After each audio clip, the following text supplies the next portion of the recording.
Hi guys, my name's Simran and this is my culture project. So as a little bit of background, I just want to state that I am Indian on my dad's side and Mexican on my mom's side.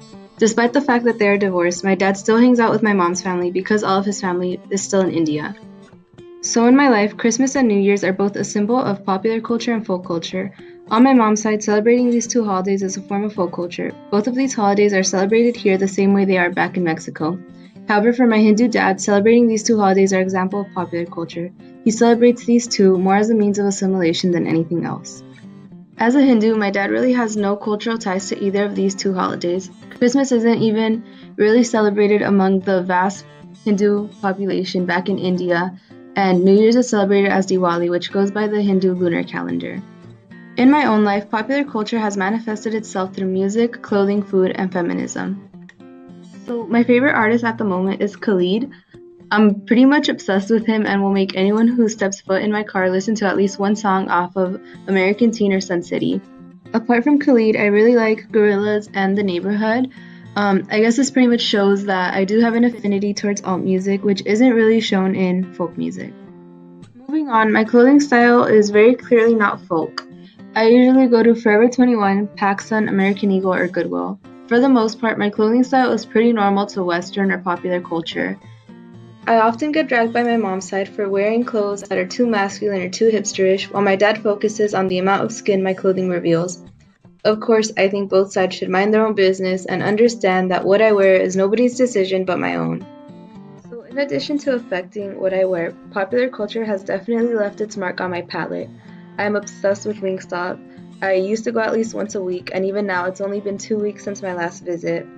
Although I do eat a lot of different foods such as Thai food, I do think that this is also a symbol of popular culture. Thanks to cars and social media, I have easy access to foods from other cultures as well, not just American food. The biggest influence popular culture has had in my life is feminism. This one often clashes with my folk culture. Even though women of color have had it the worst and have made huge impacts in feminism, my family doesn't really follow this. My mom's family still holds strong machista ideals despite being run mostly by single moms, and my dad's family still does arranged marriages as well as follows a dowry system. Although the family that resides in the US has begun to show more feminist values, the families back in Mexico and India haven't shown much change. So, back to folk culture. Dating is a huge taboo in both of my families. In my mom's family, the girls are not allowed to date, although the guys are.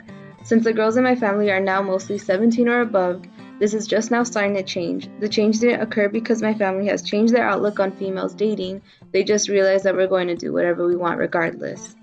In my dad's family, you don't date, you get married, and if you're a female, it's not really your choice who you get married to. My dad somewhat carries a conservative outlook on dating and doesn't allow me to date. However, it's more for educational purposes rather than for tyrannical purposes. For him, I'm not allowed to date until I'm done with college. Despite having such a conservative outlook on dating, Indian films which are a part of Bollywood are majorly romantic. They actually oftentimes have storylines about a tyrannical father impeding on their daughter's relationship and show how they can't really stop their daughter, which is pretty ironic. I was actually named from a character in a movie called Diwali Dulhania La Jayenge, which is a movie just about that. As far as food goes, both sides are really good at cooking their own dishes.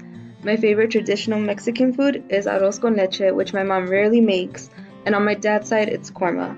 For the most part, I find that Mexican food is amazing in the sweets area, while Indians nail savory foods. The food is actually the best part about being mixed, to be honest, because I get the best of both worlds, and oftentimes my dinner is composed of both Mexican and Indian food. Alright, well that's it for my cultural video. Thank you for watching.